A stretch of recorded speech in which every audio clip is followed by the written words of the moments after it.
Welcome to Class 10 Insight. In today's class, we shall be discussing about all the important experiments which are expected for your final exam. The detailed explanation of all these experiments have been done earlier. You can check in the playlist of our channel.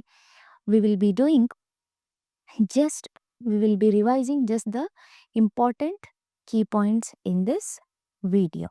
So let's start. This experiment is all about a straight conductor. You can observe here a straight conductor is the one which is in brown in color, and this is the circuit diagram you have to remember. If you remember this diagram, the whole experiment can be explained in your own words. You will have to show this arrow mark, that is the direction of the current flowing. Variable resistance has to be connected. We have a battery and a plug key. Students usually make mistakes while connecting the ammeter. As we know that ammeter has to be connected in series with the battery. That is, positive terminal of the battery should be connected to the positive terminal of the ammeter. What is the first key point we have to remember? That is connecting of ammeter in series. Then it is a straight conductor. On passing current through the straight conductor, we can observe a definite pattern of the magnetic field lines. That is, they are in the form of circles, the two concentric circles. That is, they have a common center. What is one more point you have to remember? That is concentric circles. That is the pattern of the magnetic field. And the current carrying conductor shape is straight. What is the pattern of the magnetic field observed around that current carrying conductor? It is in the form of concentric circles. So this is the diagram you have to remember. Avoid mistakes in ammeter correction. And this is the picture about how the alignment of the magnetic field lines is done around the current carrying conductor. So this picture is zoomed and can be seen over here clearly. Hope this activity is clear. Coming to the next activity. So in this also, every experiment, if the diagram and labelings, if you are familiar with the diagram, labelings and connection of the battery, it is very easy to explain the activity. So in this diagram, we can see that a conductor named as AB, which is carrying current, is placed in a magnetic field. So what are the observations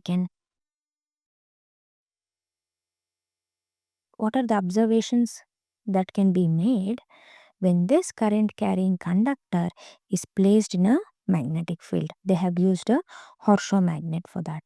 We can observe the diagram and see the arrow mark here. The current is flowing from positive to negative. So this is the path of the current flow. This is how the current is flowing. The arrow mark is also very clear. These two arrow marks will help you to explain the whole experiment. First one shows the direction of the current. Second arrow mark, it shows the movement of this current carrying conductor, that is towards the left when it is placed in the magnetic field. I repeat, when current is passed through the conductor in this direction, it is flowing from B to A. As a result, the current carrying conductor, which is placed in a magnetic field, it moves towards the left. So, in the first case, what happens? The current is flowing from B to A. As a result, the rod or the straight conductor moves towards left. This is the first rail. Next, interchange the terminals of the battery. As a result, what happens? So here we will have plus and here we will have minus. So the current flows in this direction, that is from A to B. At that time, the rod displaces to the right. So when the current is flowing from A to B, it moves towards right. So from these two trials, it is very clear that when a current carrying conductor is placed in a magnetic field, it experiences a force, and the force will be maximum. When will this force experienced by the conductor be maximum? When they are mutually perpendicular to each other. That is, the current has to be perpendicular to the magnetic field, then the force experienced by this rod will be maximum. This can be understood with the help of Fleming's left hand rule. So, what are the two different ways in which this experiment can be asked? They can ask you either as describe an experiment to prove that a current carrying conductor experiences a force. This is one of the question they can ask, one of the type of the question they can ask. Second type what they can ask is describe an experiment to prove Fleming's left hand rule. So these are the different two types of questions they can ask, which will have the same activity. So be careful. If you understand the activity, it is very easy to tackle the question. And don't forget to mark north and south pole of the magnet. So for this, it is a direct question. Describe an activity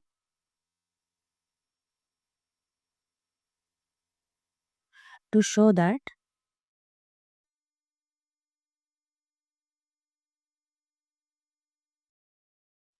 white light gets dispersed or it gets splitted into its 7 constituent colors. So this is the question expected. Describe an activity or an experiment to show that white light, it gets splitted up or it gets dispersed into a band of 7 colors. Nothing but it is called as the spectrum. So what is the order? When the white light is passed through the prism, it gets splitted up into 7 colors, that is the rainbow colors, nothing but Vibgaya. The major mistake what usually students do is they go on writing Vibgaya in this way. No, it is wrong. We have to start from violet from below. That is, this is the order you have to follow. If this is the question they are going to ask, you have to get complete marks because there is no twisted question or any logic to be used. It is only the ready-made diagram you will be drawing which is known already, and do the labeling without any mistake. Vibgaya, be careful while writing that, and also explain it in your own words. So what will you explain? When white light is allowed to pass through a prism, it is observed that it gets splitted up into its 7 constituent colors. The band of colors are in this order. So you'll write it as what is V: violet, indigo, blue, green, yellow, orange and red. So you'll mention what are those colors known as the rainbow colors also. And you'll mention that violet bends the most. It can be seen in this diagram only, and red bends the least. So that is also one of the important points that has to be mentioned.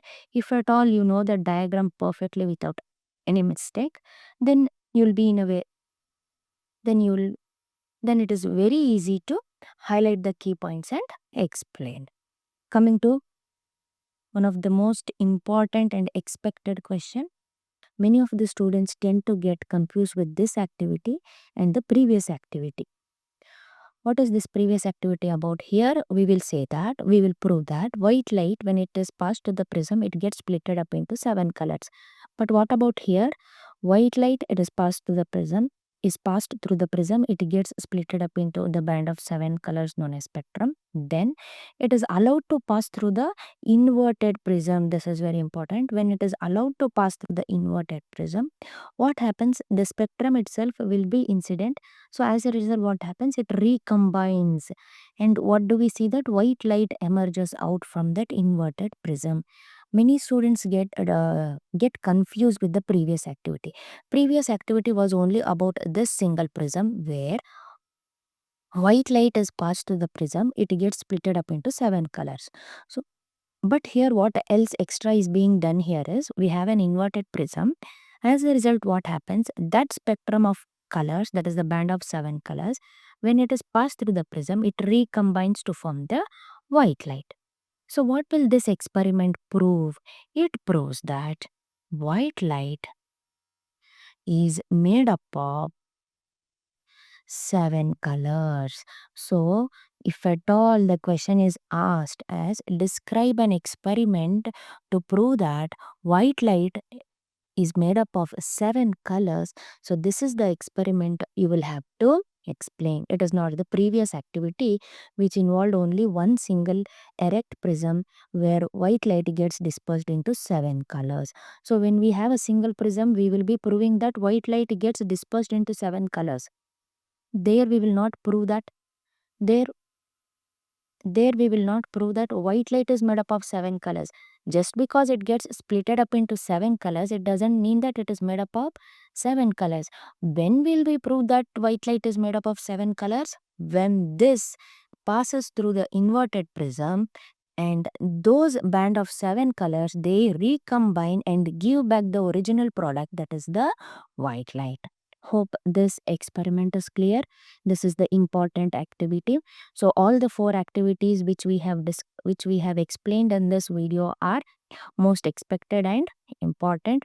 First, I would suggest you to concentrate on the diagram and the labeling so that you can explain the whole experiment in your own words with the help of the key points which I have told in this video.